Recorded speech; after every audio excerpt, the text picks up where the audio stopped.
16 carries, 106 yards, and there's a big run there, one of the first plays of the game. Yeah, 41-yard run to start things off. Then Trotwood decides to use the quarterback's arm right here, a little play action, and they hit Renan Lorenzo from 32 yards out. Yeah, Marcus Graham's, like I said, it's his day today, throwing the football as well as being elusive back there and using the wide receivers against the man-to-man coverage that Maple's employing. Yeah, you almost have to go man-to-man. Guys, I thought this play was going to change the whole game right here. Shaq Washington misses a snap, almost jumps on top of it. Trotwood Madison, you almost think they're going to score here. Shaq Washington, great hustle to stop this play. Great hustle to stop the play, but that was Maple Heights' first offensive play of the game. Yeah. Led to a touchdown for Trotwood to an early start for 2 touchdowns down on the board. 13-0 after Marcus Graham went in from 1 yard out, and suddenly I think the people from Maple Heights are a little afraid that what happened last year to them, Ryan, was going to happen again.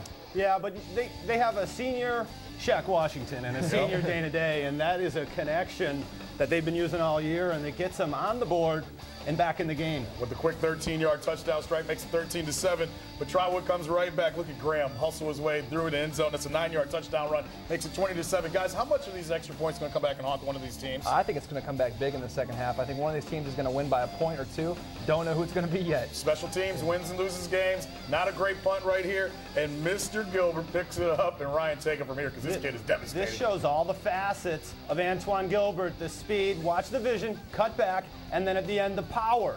Willing his way in the end zone. This kid can do it all. Yeah, Dustin brought up he already has 106 yards rushing and that 50-yard punt return. He's doing everything Trotwood Madison could expect of him. Biggest play of the game, Ray. 4th and 2 at the goal line, and Maple Heights shows some muscle and does not let him get in. Yeah, they finally got to stop. Graham elects to go for it with the quarterback keeper, and they come up just about 6 inches short. This was a big, big play in this game. Talk about a game of inches, and right here, right after stopping them, Andre Stubbs, and look at the electricity right here. 81 yards, Andre Stubbs takes it in, and we have a ball game, boys. I told you this was a fast game. Andre Stubbs almost outruns the cameraman. And right there is 26-19. Take a deep breath again, because who knows how many points may be scored in this game. We had 77 points scored by one team in the game previous to this. One of these teams right now, when you look at it, they've got to stop the other one. And I look at the stats right now, guys. Obviously, Shaq Washington, 3 passing touchdowns. Marcus Graham, 2 rushing touchdowns.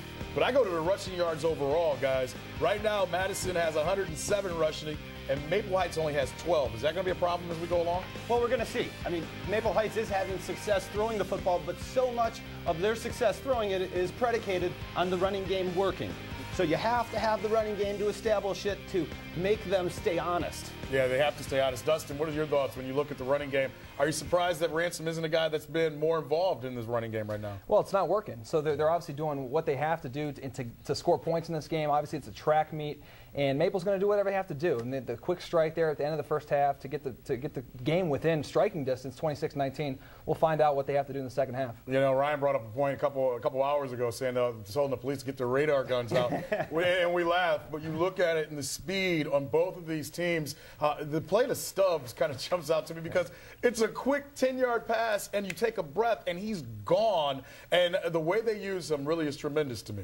Yeah, well, both Stubbs and Day, and this is what I love about the Maple Heights offense. Typically, you're going to put your wide receivers outside, and we're going to show a little package here on those guys in a minute. But typically, the speed's on the outside, not with Maple Heights. They put Day and Stubbs, the fast guys, in the slots, which means oftentimes you're going to have a strong safety or a linebacker covering those guys. And Shaq Washington does a great job of exploiting it. And here you go. He looks it off, and here's the touchdown pass to Day, right up the slot, the speed. They get behind the linebackers.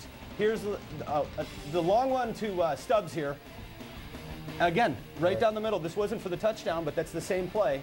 Yeah, Trotwood was just in a cover 3 there, and really, you talk about Bam Bradley needs to make that tackle. He's the free safety in that position. Yeah, now as a quarterback or as a former quarterback, Ryan, when you look at that offense, is it built for Shaq Washington to use those guys in the slot, in your opinion, because of his arm strength? Because it seems like those lanes work better for him when he can go to the slots and not look all the way outside. It is. I mean, not to take away from Shaq's throwing arm, but he's very good. Where he's best is the shorter passes. And as a former quarterback, I always love to throw to the tight end, and the reason why is it's in the middle of the field, and it's the shortest pass. Yeah. If I had Dana Day and Andre Stubbs, I'd give them the ball and say, now go run and make my stats look good. Give me an 81-yard reception, will you? They're all about the yak. Now, he's a former quarterback.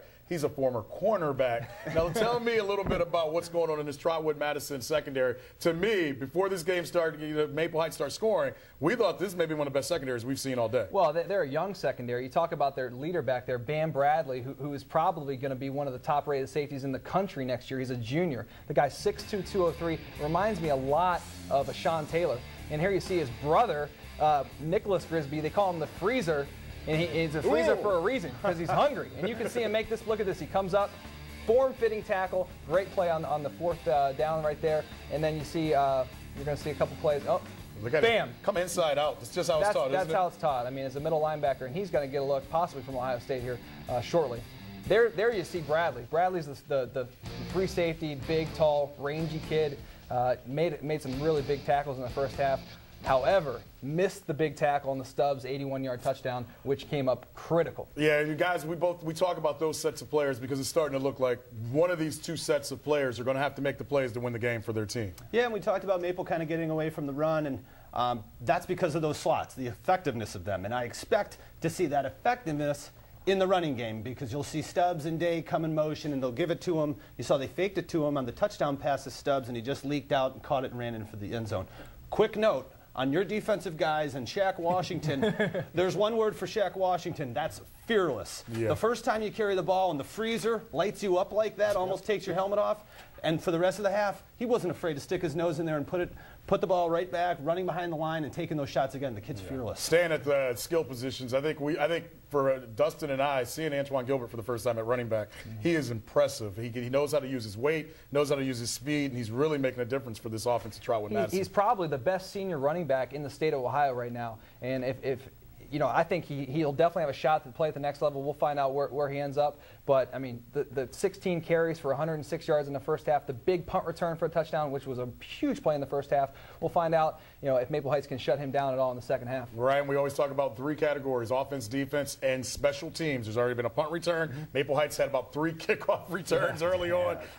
Probably at some point in time, do you stop kicking to these guys for Maple Heights if you're Trotwood-Madison? Well, they started it. The first kick, they squibbed it. And they got it across the 50, but that's better than the alternative, which is Ransom or Stubbs taking it all the way. And let's not forget about Trotwood-Madison in their return game. Antoine Gilbert. I want to say Antoine Graham, but that's Marcus Graham. Antoine Gilbert. You put your best player back there to return it. Right. I mean, if I was the special teams coach for either guy, I'd say, kick it out of bounds. Now, how much does that goal line stand, in your opinion, change not only the momentum but the mindset for Maple Heights, because they were getting the ball run down their throat almost all first half? Yeah, I mean, they're down 2 scores at that point. I think that was a huge momentum change. And if you're Trotwood, you might have thought about kicking a field goal there, but you can't kick a field goal because you don't have a kicker. 2 of the extra points got blocked, and at that point it's an extra point. But hey, you don't know what's going to happen. You got to go for it, and they didn't come up. They came up short. And it was a big play in the game. Maple came out with it. Yeah, we talked about the coaching staff of Maple Heights before the game and kind of how they brought this mentality from Steubenville. And you made a good point to me off the air, and I want you to bring it up right now. What you see Maple Heights doing, they have that Steubenville Big Red mindset when they play defense, do they not? Absolutely, and the whole team has taken on that identity. They're an offensive team. You look in the newspaper and they talk about the Big Four with the big offensive numbers. I'll tell you what, right now at halftime, as we're standing here, Coach Phillips is peeling paint in that locker room, getting his team fired up. He's a defensive-minded guy, played linebacker his whole life, and the halftime adjustments Coach Todd Phillips does, you'll see a different Maple Heights team in the second half. They're going to amp up the intensity, and you'll see the defense come out and play well, and that's because of Coach Phillips. And you know what Phillips is also telling them? He's pounding the table. He's saying, finish it. That's their team motto of the year, and they got a chance to come out here and win the first state championship for Maple Heights. Absolutely. The Farmers Insurance Halftime Report will continue. We'll give you highlights from earlier in the day, and we'll also get the keys from these two guys and what has to happen in the second half to win the Division II state championship. You're watching STO's coverage of the OHSAA state championships here on STO in HD.